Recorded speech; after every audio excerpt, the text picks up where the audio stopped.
Hi, I'm Kathy from Stitch It Together. Today I am making a video on the font stitcher in QTC 6 Pro. And I believe this is with gold, in fact, too. Pro with gold. This is not an all-inclusive video. This is just meant to get you started and to show you how I use it. This is not the only way to use the font stitcher. So let me get started. I'm going to share my screen.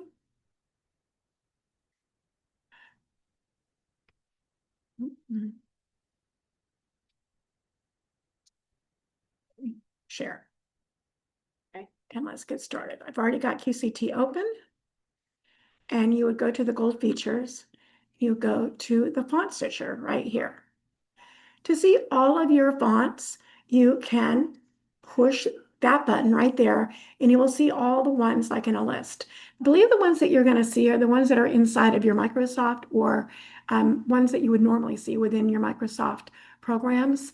So that's what you can expect to see there. I don't know that you can add any more fonts to this, just so you're aware. I don't know if there's any way to do that, but they have quite a few. There's an awful there's a large number of these fonts that are available to you. And you're going to see that more or less there's two ways that these are going to come out together. And I'm just going to pick the very first one here, agency right here. Either they're going to automatically join together on their own because they are a script or a font that was made to go together like a cursive, or they're not. This very first one is not meant to go together. I'm just going to type my name. You're going to see just like this. I'm just going to put my name in there. As you see, none of the letters are connected. And so you know just by looking at this one that it is going to have a lot of jump stitches in it, and it's meant to. It's not going to go together. You have other fonts.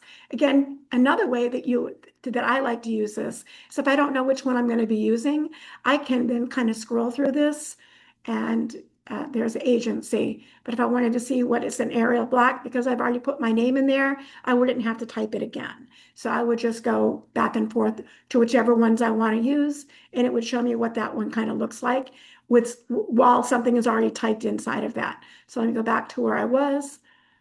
Let's go right back up to the top, agency font right there. Again, this one was supposed to have everything apart, but if you were to, or separated, if you were to pick one that is supposed to be a cursive writing, let's try brush script right here, you're going to see that some of these look like they're going to be together, but they're not. So don't let that fool you. Let me show you what's going to happen.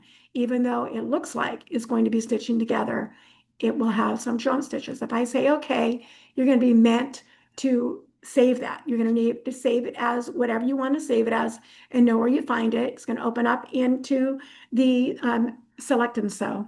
You can place this any way you want, any way that you would any other block. I'm just going to use one point right here, and I'll say corner, and I'll just kind of move it like this, and I'll place that block. I don't really need to in simulation mode.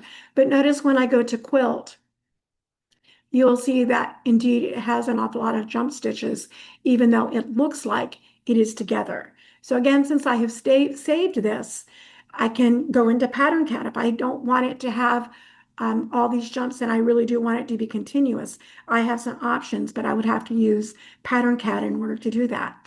And there's two different strategies that you can take with that. So I'm going to close, I'm going to go into pattern cat. So you could choose a strategy where you're just going to insert some lines to join it together. So if you were to do that, you would take one that you've saved. I'm going to just pick this one right here. And I want to point some things out to you. First of all, I have noticed that Pattern Cat is doing something very strange. I really can't explain why it's doing it, but if you look at this, let me remove the nodes really quickly, and I will scroll in, magnify in. You're going to see that the last line that was in this, it's not drawing out. If I try and go and quilt this, I believe it's going to be there. See, notice it's there when I go to quilt it. I cannot explain to you why it's doing that, but I've noticed that Pattern CAD does seem to be doing that these days. I can't explain to you why it's doing that, just that it is.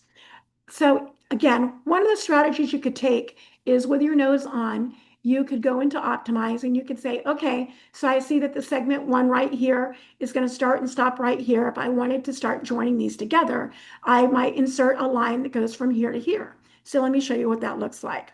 I can say, okay, I'm going to go back to here. I might want to magnify a little bit. I'm going to select this node right here. I'm going to select that node because that's where it's supposed to start at the next segment. And then I would say, insert a line.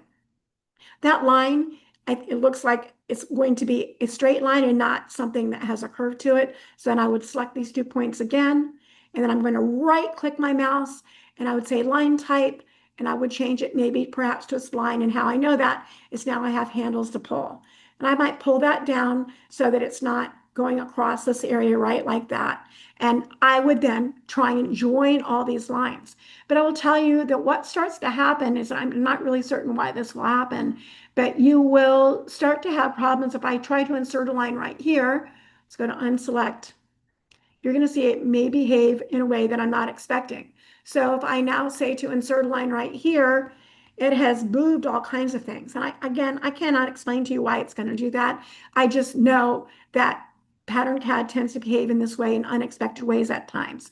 And so I wouldn't want to try and do it this way, the way that I would want to do it. So I'm going to go back out and just pick this pattern again, select pattern. I don't care if it loses it. I'm just going to select this one right here. I'm going to say open, so I'm starting all over again. The way that I would want to do this is I would just want to draw over the top of it. So in order to do that, I'm going to use this as the template. I would go to layers, and I'm going to say swap layers. And then I would just draw this block over the top of this font and add lines to where I want so that it is just one continuous pattern. And even though this is not there, I would know to draw it again. And what that would look like, and I'll just show you, I've already finished it, is I'll select this one. This is what it would look like when it's joined. So now I have one continuous line.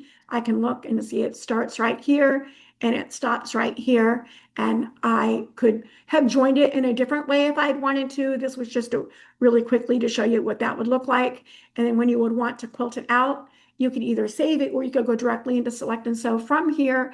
And again, you have the same options as to how you're going to place that. If I wanted to do it in one point, just like this, and just place it, and then I would quilt it, and you would see that it would just quilt out in one continuous line.